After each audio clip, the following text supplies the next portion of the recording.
Hello and I welcome you all on keystone classes. तो अभी तक हम 27 तारीख की पिछली वीडियो में हमने 27 तारीख की तीनों शिफ्टें निपटा ली, तीन अलग अलग वीडियो में, और हमने अभी तक 27 तारीख तक सब निपटा चुके हैं। तो अब हमारे पास पीआरटी की सिर्फ 29 और 30 तारीख की जो तीन तीन छः 6 शिफ्ट बची हैं, सिर्फ वे बची हैं करने के लिए। जहां तक है संडे तक कंप्लीट हो जाएंगी। मैं कोशिश करूंगा संडे से पहले ही कंप्लीट हो जाए। ठीक है, तो इस वाले पेपर में आपको अगर डाउट वाले क्वेश्चन देखने हैं तो क्वेश्चन नंबर 1, क्वेश्चन नंबर 9 थोड़ा सा लेंथी है मेरे हिसाब से, और क्वेश्चन नंबर 12, यानी कि 1 और 12 अच्छे क्वेश्चन हैं जिन्हें आप ट्राई कर सकते हो एक बार। ठीक है, तो यहां से हम स्टार्ट करते हैं क्वेश्चन नंबर 1 से। 10 दिनों में काम करने के लिए एक्स श्रमिकों को रखा जाता है। बस 10 दिन में एक्स श्रमिक काम कर सकते हैं, ये तो कह रहा है। एक तो एक्स और मल्टीप्लाई एक जैसा होता है। ठीक है, 10 दिनों में एक्स श्रमिक काम कर सकते हैं, चूंकि लेकिन हर दिन 5 आदमी काम छोड़ देते हैं, इसलिए 12वें दिन काम समाप्त होता है। भाई हर दिन 5 आदमी छोड़ रहे हैं, यानी कि अगर मैं बोलूं तो 12 दिन की बात कर रहा है।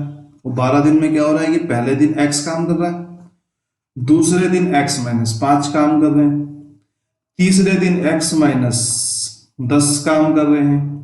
ऐसे चलते चलते 11वें दिन तक, यानी कि एक्स माइनस 55 तक ये जाके काम खत्म हो रहा है 12 दिन में। ठीक है, अगर मैं देखूं तो इस 12 की जब मैं अंदर मल्टीप्लाई करूंगा तो 12 तो एक्स हो जाएंगे। ठीक है ना, अगर मैं यहां से देखूं तो 12 एक्स हो जाएंगे। सॉरी 12 नहीं आएगा यहाँ पे, 12 एक्स बाहर आएंगे। ठीक है, 12 एक्स बाहर आएंगे। और फिर मैं अंदर की बात करूं तो अंदर क्या बचेगा, -5 -10, ऐसे करते करते 55 तक।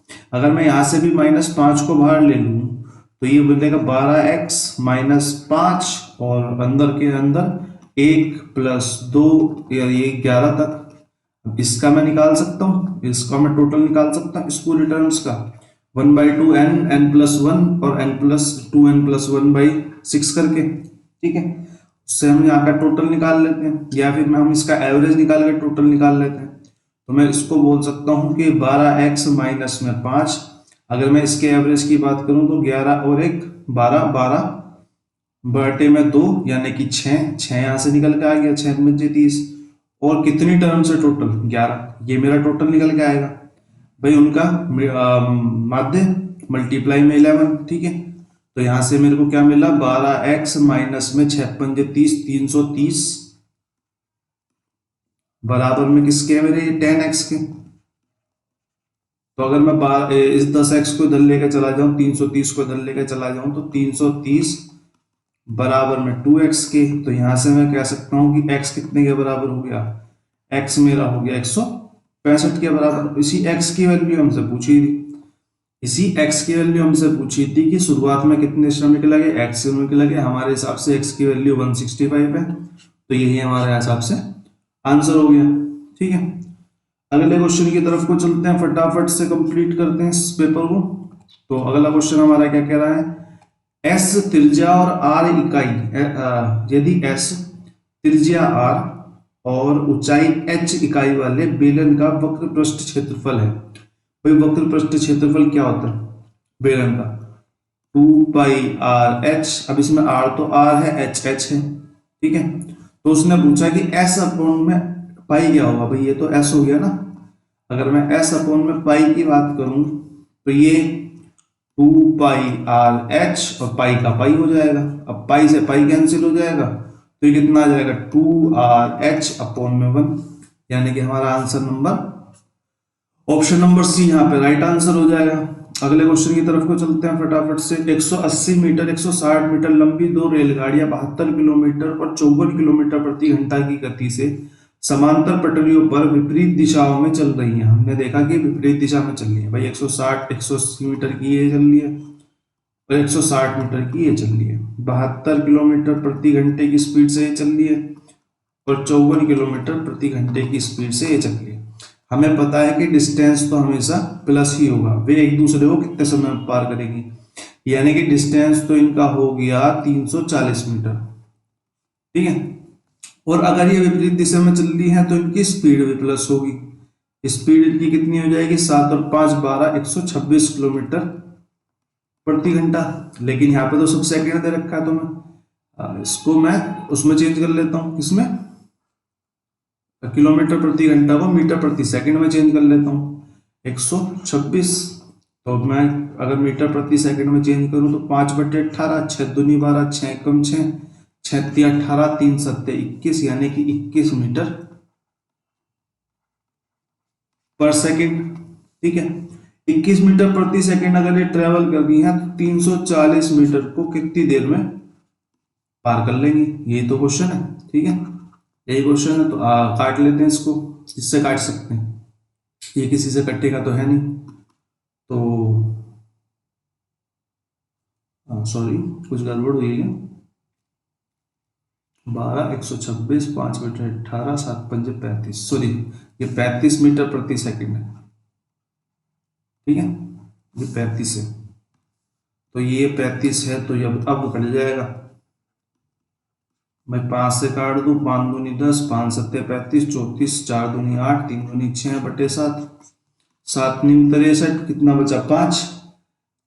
भाई नहीं चलेगी माननी तो पॉइंट उतार लिया हमने, कितना बच गया 7 नीम 63, 5 50, 7 7 49, 1 से फिर 7 एकम 7, तो 9.71 समथिंग करके आंसर आएगा। वो हमारा हमें दिख रहा है ऑप्शन नंबर ए।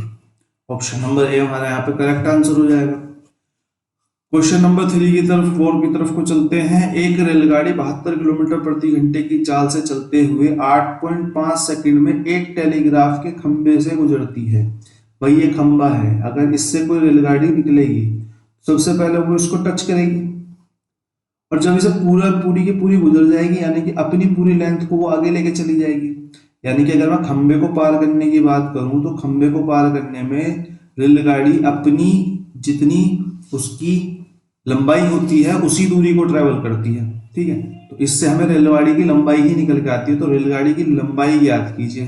भाई मेरे को पता चला कि 72 किलोमीटर प्रति घंटा चलती है, तो मैंने मीटर प्रति सेकंड निकाल दिया, 5/18 से मल्टीप्लाई कर दिया, तो 5/18 से मल्टीप्लाई करके मेरे को पता चला खंबे को 8.5 सेकंड में पार कर रही है। तो मैंने मान लिया कि 8.5 सेकंड में खंबे को यानी कि अपनी ही दूरी को तय कर लेगी, 8.5 से मैंने मल्टीप्लाई कर दिया, यहाँ से मेरा आंसर निकल के आ जाएगा। पॉइंट हटाएंगे, 10 लगाएंगे, 5 दूनी 10, 9 9 दूनी 18, 9 अट्ठे 72, और 2 दूनी 4 दूनी 8, 8.5 85 मल्टीप्लाई में 2, यानी कि 170 मीटर इसका राइट आंसर हो गया। अगले क्वेश्चन की तरफ को चलते हैं। अगला क्वेश्चन हमें क्या कह रहा है, अगला क्वेश्चन हमें कह रहा है, अगला क्वेश्चन कह रहा है कि 12276 डिवाइडेड बाई 1.55 इक्वल टू 7920 के है, तो इसकी वैल्यू याद करो। भाई मैं यहां से जीरो गिन लेता हूं, ये जो 1 0 2 0 है ये नीचे आएंगे। यहाँ पे क्या हो रहा है, यहाँ पे सॉरी ये जो 2 0 है ये ऊपर मल्टीप्लाई में जाएंगी। भाई मैं पहली कंडीशन के हिसाब से देखूं यहाँ के हिसाब से, तो ये जो 2 0 है ये कटने के बाद ऊपर मल्टीप्लाई में हो जाएंगी, बस मैं 0 0 कैलकुलेट करूंगा, और ये जो 2 0 है ये नीचे डिवाइड में चली जाएंगी, और ये जो 1 0 है ये ऊपर आ जाएगी। ठीक है, अगर मैं इसको यहां से काट दूं तो मेरे को 1 0 नीचे मिलेगी, 1/10 मिलेगा। ठीक बात है, यहां से मेरे को 1/10 मिलेगा, लेकिन ये 2 0 ऊपर जो थी ये भी तो खत्म हो गई, ये भी खत्म हो गई, यानी कि मेरे को ये 1/1000 मिलेगा, यानी कि नीचे 3 0 की मल्टीप्लाई होगी तब जाके ये कहीं ना कहीं इसके इक्वल बनेगा। अगर इसमें 3 0 की नीचे मल्टीप्लाई करता हूं तब जाके कहीं ना कहीं इसके इक्वल बनेगा।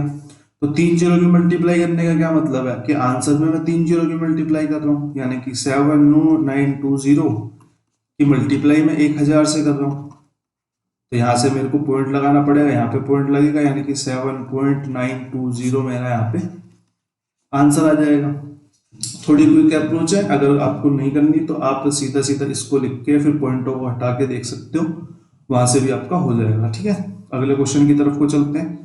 क्वेश्चन नंबर 6, 3/8 को प्रतिशत के रूप में लिखिए। सीधी सीधी बात है, 3/8 जो होता है हमारा 37.5% के बराबर होता है, क्योंकि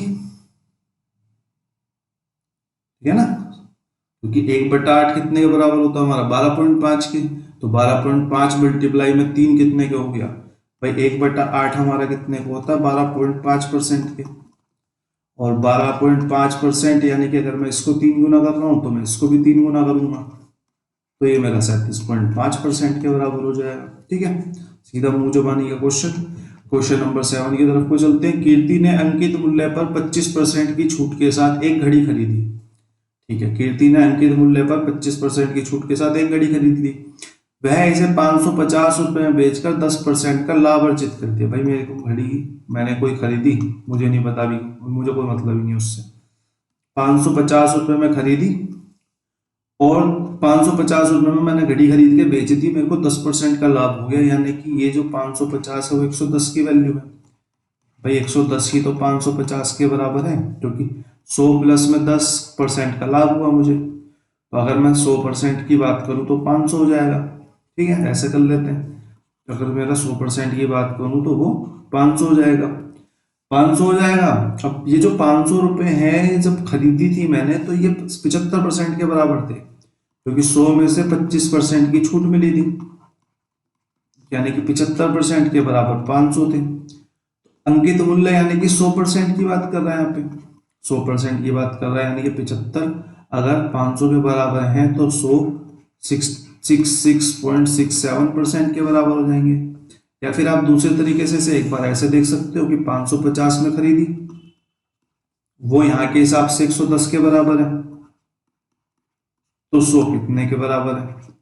और अगर ये जो पूरी इक्वेशन है ये इसके अंकित मूल्य के 75 के बराबर है, तो यहाँ पे 100 कितने के बराबर है। यहाँ पे एक बार काट के देख लो, एक जीरो से एक जीरो खत्म, 11 से 50, 50 25 दूनी 50, 25 या 75, यानी कि 2000 बटे में 3, 2000 बटे में 3, 3 छिंग 18, 3 छिंग 18, 3 छिंग 18, 3 छिंग 18, 3 छिंग 18, ये ऐसे चलता चला जाएगा, तो इसी को 6 7 लिख देंगे हम यहीं पे, और इसे यहीं पे आंसर घोषित कर देंगे। ऑप्शन नंबर बी हमारा यहाँ पे करेक्ट आंसर हो गया। क्वेश्चन नंबर 8 की तरफ को चलते हैं। सोनिया इतने रुपए में एक फ्लैट खरीदती है, इतनी रुपए में 3 BHK फ्लैट खरीदा, यदि इसका मान 10% प्रति वर्ष के हिसाब से बढ़ता है। भाई 10% प्रति वर्ष के हिसाब से बढ़ रहा है, तो 2 वर्ष बाद फ्लैट का मान ज्ञात कीजिए। भाई 10% किसके बराबर होता है 1/10, अगर बढ़ रहा है तो 11/10, यानी कि जो चीज पहले एक साल में 10 थी, पहले साल 10 थी, वो अगले साल 11 हो जाएगी। ये तो कहना चाह रहा है, अगर ये यही बात कहना चाह रहा है तो मैं कह सकता हूं कि 25 1 2 3 4 5, पहले साल वो 11/10 हो जाएगा, फिर दूसरे साल फिर वो 11/10 हो जाएगा, 2 जीरो से 2 जीरो काट दो, 11 11 121 मल्टीप्लाई में 25, 5 एकम 5, 5 दूनी 10, 5 एकम 5 और 1 6, 2 2 4 2 5 2 6 4 10 की 0, 1 हासिल 3 3 0 2 5, तो कितनी 0 1 2 3 3 0 1 2 3, ये हमारा आंसर हो गया। ठीक बात है, ये हमारा यहाँ पे आंसर निकल के आ गया। ऑप्शन नंबर सी हमारा करेक्ट आंसर हो गया। अगले क्वेश्चन की तरफ को चलते हैं। अगला क्वेश्चन, ग्राफ में दर्शाए अनुसार एक स्कूटी निर्माता की बिक्री हर वर्ष घटती है। कंपनी ने 2015-16 में 25,000 स्कूटी बेची, यानी ये 2,50,000 स्कूटी बेची, यहाँ पे इन्होंने 2,50,000 स्कूटी बेची। ठीक है, अब कंपनी 2020-21 में 20% तक बढ़ाने का लक्ष्य रखती है, बिक्री को 20% तक बढ़ाने का लक्ष्य रखती है, तो उस वर्ष इन्हें कितनी स्कूटी बेचनी होंगी।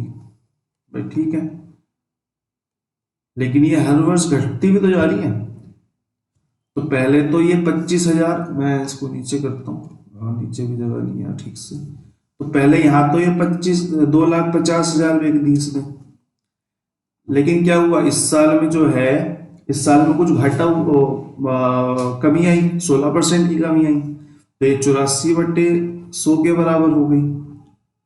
ठीक है, आपको कैलकुलेशन इसमें खुद करनी पड़ेगी। अगले साल इसमें 22 की कमी आई, यानी कि ये 78/100 हो गई। फिर इसमें 12 की कमी आई, ये 88/100 हो गई। फिर इसमें 20 की कमी आई, फिर ये 80/100 हो गई। फिर इसमें 10 की कमी आई, 2020-21 में बढ़ा, हाँ ठीक है, अगले साल बढ़ोतरी हो जाएगी। इसमें 10 की कमी आई, यानी कि 90/100 हो गई। ये 90/100 हुई। लेकिन अब 2020-21 19-20 पे हम आ गए। 21-20 में इसने क्या कहा, 21-20 में इसको 20% की बढ़ोतरी चाहिए। 20% की बढ़ोतरी चाहिए, यानी कि अब इससे इस पूरी इक्वेशन का 120/100 चाहिए। अब इसे आप आराम से अपना बैठ के काट कूट के अपना आराम से कर लो। इसका ऑप्शन नंबर बी जो है हमारा राइट आंसर आ जाएगा। ठीक है, चलिए अगले क्वेश्चन की तरफ को चलते हैं। अगला क्वेश्चन हमें क्या कह रहा है कि कौन सी संख्या p को प्रतिस्थापित करेगी, p के स्थान पर क्या आएगा, यानी कि 612 divided by 17 multiply by 8464 equal to p का 10%। भाई मैं अगर इस 8464 को देखूं तो मैं 4 चौक 16, 55 25, 6 6 36, 7 7 49, 8 8 64, 99 81, है ना, ये 90 के आसपास आएगा। और 95 इंटू में 95 कितना होता है, 55 25 और 9 था 90, यानी कि 90 25, यानी कि 95 90 और 95 के कहीं बीच में आएगा। कहीं बीच में आएगा कैसे, क्या मतलब है, जिस अंक क्या इकाई का अंक वर्ग करने के बाद 4 दे, यानी कि 2 का ही देता है बस। 2 दूनी 4, 4 चौक 3 तिया 9, 4 चौक 16, 55 25, तो 2 ही देगा, यानी कि इसकी वैल्यू तो 92 आ गई। मल्टीप्लाई में 612 डिवाइड में 17 हो गया, बराबर में p का 10%, यानी कि 10/100 हो गया। ठीक है, यानी कि इस 0 से 0 कट गई।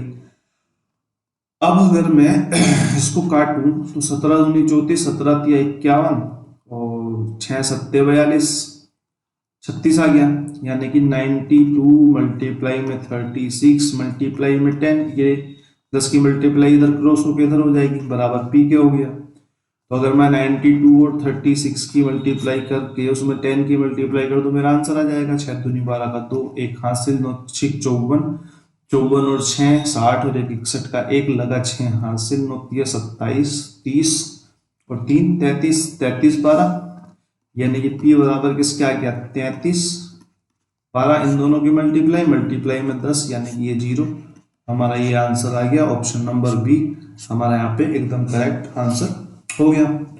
अगले क्वेश्चन की तरफ को चलते हैं। दो संख्याओं का महत्तम समापवर्त 19 और उनका अंतर 19 है, उनका एचसीएफ भी 19 है,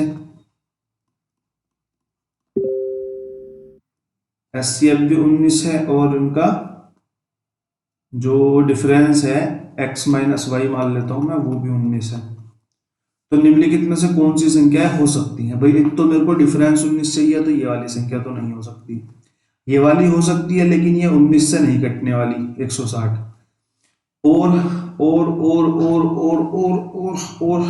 क्या कह सकते हैं, और क्या कह सकते हैं कि 152 और 114 की मैं बात करूं तो 114 और 152 में भी 19 का डिफरेंस नहीं है, तो सिर्फ एक ही संख्या बची जो हमारा ऑप्शन नंबर डी हुआ। 152 भी 19 से कटती है, 171 भी 19 से कटती है, और दोनों का डिफरेंस भी यहाँ पे 19 है। इस क्वेश्चन में ऑप्शन से जाना ही बेहतर है, हमने कोई इक्वेशन बना के कोई फायदा है नहीं उसका, बहुत लंबा बैठेगा। ठीक है, अगले क्वेश्चन की तरफ को चलते हैं। इस क्वेश्चन को थोड़ा ध्यान से कर लेना, आजकल ट्रेंडिंग में थोड़ी सी इक्वेशन गड़बड़ होती है इसमें क्वेश्चन में। ठीक है, श्रीमान एक्स और उसकी पत्नी की आयु का अनुपात 4:3 है। भाई 4:3 है, 4 वर्ष के बाद यह अनुपात बढ़कर 9:7 हो जाता है। मैं 4 को बीच में रख लेता हूँ। ठीक है, ये हमारा वही क्रॉस मल्टीप्लाई वाला मेथड है, बस थोड़ा शॉर्ट पड़ता है, मैं इस वजह से ऐसा लिख के करता हूँ इसमें एज वाले क्वेश्चंस में। ठीक है, सबसे पहले मैं इनकी एज ही निकाल लेता हूँ यहाँ से। तो मैं 7 की मल्टीप्लाई 4 में करूंगा, 7 चौक 28, 9 की मल्टीप्लाई 3 में करूंगा, 9 तिया 27, इन दोनों का अंतर लूंगा, 9 में से 7 गए, यानी कि 2 की मल्टीप्लाई इस 4 में करूंगा, और यहाँ साइड में लिख लूंगा 8। इन दोनों का डिफरेंस जो हमने मल्टीप्लाई करके निकाले थे, इन दोनों के डिफरेंस से इसको डिवाइड कर दूंगा। एक की वैल्यू कितनी आ गई? 8। ठीक है, एक की वैल्यू 8 आ गई, यानी कि ये 8 चौक 32 हो गया और ये 8 है का 8 हो गया। ठीक है, ये एक्चुअल में दो क्वेश्चन है, पहले दो क्वेश्चन की तरीके से आते थे और अब ये सिंगल क्वेश्चन की तरीके से आने लग गए। ठीक है, तो 32 और ये 8, सॉरी 1 नहीं 8 थे 24। हाँ हाँ, मैं भी तो बोलूँ कुछ ज्यादा छोटा नहीं हो गया विवाह के बाद में। तो 8 दिया 24 वर्ष। ठीक है, यानी कि 32 वर्ष का एक्स है और 24 वर्ष की इसकी वाई है। अब उसने कहा कि यदि विवाह के समय इनका अनुपात 5 और 3 था, भाई विवाह के समय इनका अनुपात 5 और 3 था, तो मैं विवाह के समय की एज कैसे निकाल सकता हूं? भाई मेरे को पता है कि यहां से यहां तक 8 ईयर का डिफरेंस है और मेरे को पता है एज के बीच में डिफरेंस तो हमेशा सेम ही रहेगा। जैसे मैं और मेरा बड़ा भाई है, वो हमेशा 2 साल ही तो बड़ा रहेगा मेरे से, है ना। अनुपात तो चेंज हो सकता है लेकिन वो डिफरेंस तो कभी चेंज नहीं हो सकता। यानी कि इस दो की वैल्यू मेरे पास ये 8 है तो एक की वैल्यू 4 है, 4 है तो ये 5 चौक 20 साल का है और ये 4 दिया 12 साल का है। लेकिन उसने सवाल क्या पूछा? उसने सवाल फिर तीसरा पूछ लिया कि तो कितने वर्ष पूर्व उनका विवाह हुआ? भाई 32 साल का ये आज है, 20 साल का विवाह के समय था, तो मैं ये कह सकता हूं कि 12 साल हो चुके हैं इनके विवाह को। ठीक है, यहां से भी देख सकते हो 24 साल ये 12 साल का ये, तो 12 साल का डिफरेंस है, तो 12 साल पहले विवाह हुआ था। तो हमारा यहाँ पे ऑप्शन नंबर ए बिल्कुल करेक्ट आंसर हो जाएगा। ठीक है, अगले क्वेश्चन की तरफ को चलते हैं। अगला क्वेश्चन मैं चेक कर चुका हूं, इसमें थोड़ी सी मिस्टेक है, पता नहीं क्या है ना, करेक्ट मैं कर सकता हूं। तो अगले क्वेश्चन की तरफ को डायरेक्ट चलते हैं। क्वेश्चन नंबर 14, दी गई तालिका के परिवारों की संख्या और उनके बच्चों को दर्शाया गया है। कितने परिवारों में एक से अधिक बच्चे हैं? ठीक है, एक से अधिक की बात करिए, सिर्फ एक से अधिक। देखो मेरे को पता है कि इसमें एक बच्चा है सिर्फ, 20,000 में तो एक ही है, तो एक से अधिक वाले में तो काउंट नहीं होने वाला। एक या अधिक बच्चा, एक या अधिक बच्चे, यानी कि इसमें एक भी काउंट हो रहा है प्लस में एक से अधिक भी काउंट हो रहे हैं, है ना। ये तो कह सकता हूं, यानी कि इसमें ये वाला भी काउंट हुआ है जिसमें सिर्फ एक बच्चा था और इसमें एक प्लस वाले भी काउंट हुए, यानी कि जो हमें चाहिए। तो मेरे को ये पता चला कि 45,000 में से अगर मैं 20,000 यानी कि एक बच्चे वाले घटा दूं तो सिर्फ अधिक वाले बच्चे बचेंगे, यानी कि 25,000 बचेंगे। यही मेरा आंसर है, वह इतना सिंपल सा था, 25,000 हमारा आंसर हो गया। ठीक है, तो चैलेंजिंग क्वेश्चन तो एक इसमें 12वां ही था और पहला था बस, बाकी इसे भी चैलेंजिंग कह सकते हो, यही बहुत अच्छा क्वेश्चन है, नहीं आता तो बहुत गड़बड़ होती है इसमें।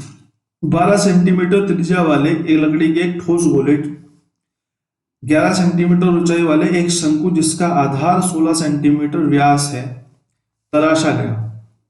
एक लकड़ी के गोले में से एक शंकु को निकाला गया, कायदे से ये कह रहा है रद्दी हुई यानी कि खराब हुई लकड़ी का प्रतिशत क्या होगा। भाई मेरे को पता है प्रतिशत, अगर मेरे को लकड़ी का निकालना है तो मेरे को वॉल्यूम्स निकालनी पड़ेंगी। गोले की वॉल्यूम क्या होती है? 4/3 पाई आर स्क्वायर एच, और मैं शंकु की बात करूं तो शंकु की वॉल्यूम क्या होती है? 1/3 पाई आर स्क्वायर एच। ठीक बात है, बिल्कुल ठीक बात है। अगर मैं और बात करूं और थोड़ा सा आगे इसको जाऊं तो मैं ये कह सकता हूं कि अगर मैं इन दोनों की वैल्यू डाल दूं, अगर मैं इन दोनों की वैल्यू डाल दूं 4/3, पाई को मैं पाई रहने देता हूं, ठीक है, पाई को मैं पाई ही रहने देता हूं, और आर की जगह मैं डाल देता हूं 12 मल्टीप्लाई 12, मल्टीप्लाई में एच की जगह डाल देता हूं क्या, पाई सॉरी पाई आर की क्यूब होता है क्योंकि इसकी एच ही आर होती है, 12 इंटू 12 इंटू 12। और मैं बोलूं तो ये हो गया 1/3 पाई इंटू आर, कितना हो गया? 8 सेंटीमीटर हो गया, 8 मल्टीप्लाई 8 मल्टीप्लाई 11। तो अगर मैं देखूं तो अगर इन दोनों का मैं रेशियो निकाल दूं कि इन दोनों का रेशियो क्या है तो मेरा उससे काम चल सकता है, क्योंकि मेरे को तो सीधा प्रतिशत निकालना है ना, तो मैं रेशियो निकाल देता हूँ। मैं इन दोनों को रेशियो में डाल लेता हूँ, तो मैं रेशियो में पाई से पाई काट देता हूँ, 3 से 3 काट देता हूँ, 4 दूनी 8 और 8 दूनी 16, यानी कि 4 तिया 12 और 4 तिया 12। ठीक बात है। तो ये कितना हो गया, 12 9, 9 एकम 9, 9 दूनी 18, यानी कि 108 रेशियो में 11 आ गया। यानी कि 108 तो मेरा गोला था, 11 उसमें शंकु बन गया, तो कितना बचेगा, 97 बच गया। यानी कि 97 का 97 ही तो वेस्ट है, 97 वेस्ट है कितने पे, 108 पे, मल्टीप्लाई में 100। जब आप इसको काटोगे तो हमारा आंसर 89.91 के आसपास ही आएगा, 88.81% के आसपास आएगा, जो कि हमारा यहाँ पे है ऑप्शन नंबर ए, हमारा बिल्कुल करेक्ट आंसर हो गया। ठीक है, एक सेकेंड में पानी पी लूं।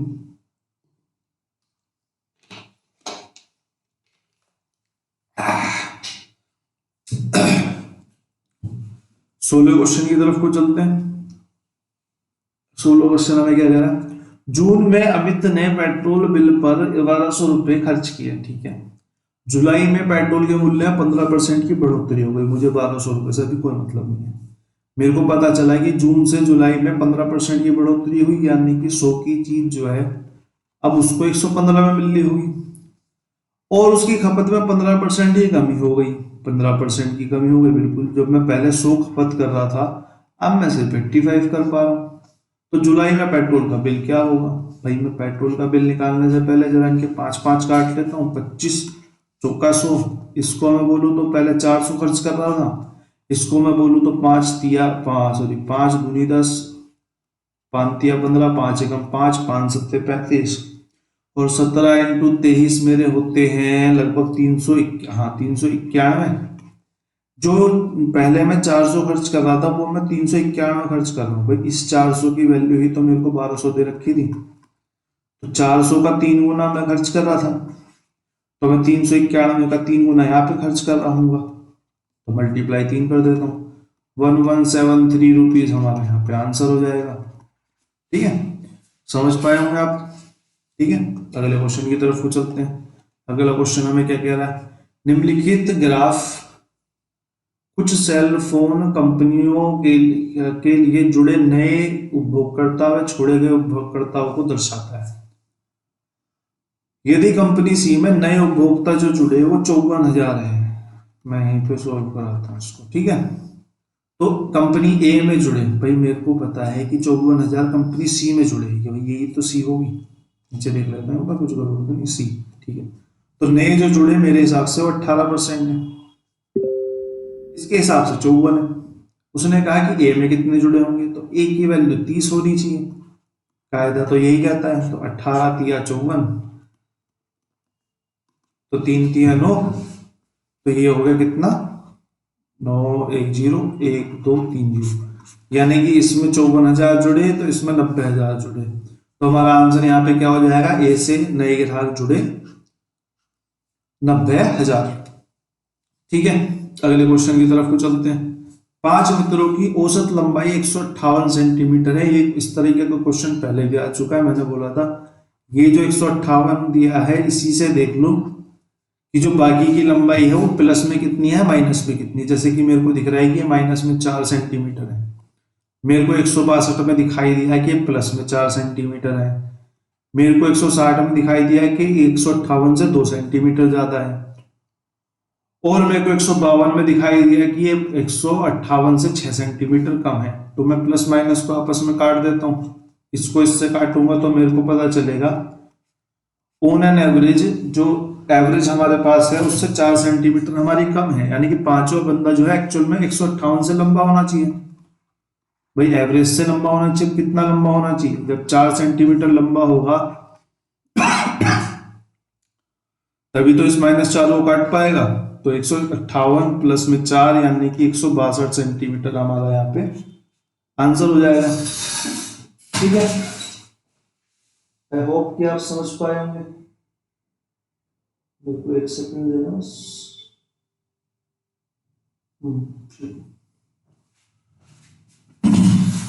अब हमारे पास 2 क्वेश्चन बचते हैं सिर्फ, फटाफट उन्हें भी निपटा लेते हैं। शहरी क्षेत्र के एक विशेष विद्यालय में 18 वर्ष से कम आयु के 90% छात्र नामांकित हैं। भाई ये 100% थे, 100 में से सिर्फ 90 ही हुआ है जिन्होंने नामांकन दिया है। कोविड-19 के कक्षा ऑनलाइन चल रही हैं, लेकिन ऑनलाइन में भी केवल 60% ही नियमित हैं। भाई जो 90% बच्चे एनरोल हुए थे, इनके भी 60% बच्चे ही नियमित रूप से क्लास ले रहे हैं, यानी कि 54% एक्चुअल के, ठीक है, एक्चुअल के 54 ऑनलाइन कक्षाओं में भाग लेते हैं। यदि 270 विद्यार्थी नियमित हैं, भाई 270 विद्यार्थी नियमित हैं, मेरे हिसाब से तो 54% नियमित हैं। तो 18 वर्ष से कम आयु के कितने छात्र हैं? तो 18 वर्ष से कम आयु के कितने छात्र हैं? भाई छात्र जो हैं, भाई सब पढ़ थोड़ी ना रहे हैं, सब नहीं पढ़ रहे, ये सिर्फ 90% ही तो पढ़ रहे हैं, छात्र तो यही हुए। तो मैं सिर्फ यहाँ पे 100 की जगह 90 निकालूंगा, तो 27 दूनी 54 और 2 पंजे 10, यानी कि 9 पंजे 45। भाई 100% बच्चे तो हैं जो 18 वर्ष से कम आयु के हैं, लेकिन सब छात्र थोड़ी ना पढ़ नहीं रहे। छात्र नामांकित सिर्फ 90% है, तो मैंने यहाँ पे सिर्फ 90 से मल्टीप्लाई करी, तो हमारा 450 यहाँ पे आंसर आ गया। ऑप्शन नंबर बी हमारा करेक्ट आंसर हो गया। लास्ट क्वेश्चन आज का, तो लास्ट क्वेश्चन हमारा कह रहा है सबसे छोटी पूर्ण वर्ग संख्या बताइए जो 3, 5, 15, 18 से विभाजित हो। भाई मेरे को इनका एलसीएम लेना पड़ेगा। ये इस तरह का क्वेश्चन पहले भी आया था किसी शिफ्ट में। एलसीएम में लूंगा तो 18 का 18, इसमें 3 है, इसमें 5 नहीं है, तो मैं 5 की मल्टीप्लाई कर देता हूँ, 3 और 5 दोनों आ गए, यानी कि 90। अब 90 से कटने वाली सबसे छोटी संख्या कौन सी होगी? 400 तो नहीं होने वाली, सीधा हम यहाँ से ऑप्शन पे आएंगे एलसीएम लेके, 900 होगी, और 900 ही हमारी पूर्ण वर्ग संख्या भी होगी, तो यहाँ पे हमारा 900 आंसर हो जाएगा। ठीक है, तो आज के लिए इतने रखते हैं। आज के हमारे 29 तारीख की पहली शिफ्ट के सारे क्वेश्चन हमने निपटा दिए। अब हम शाम को एक और क्लास में मिलेंगे। Thank you.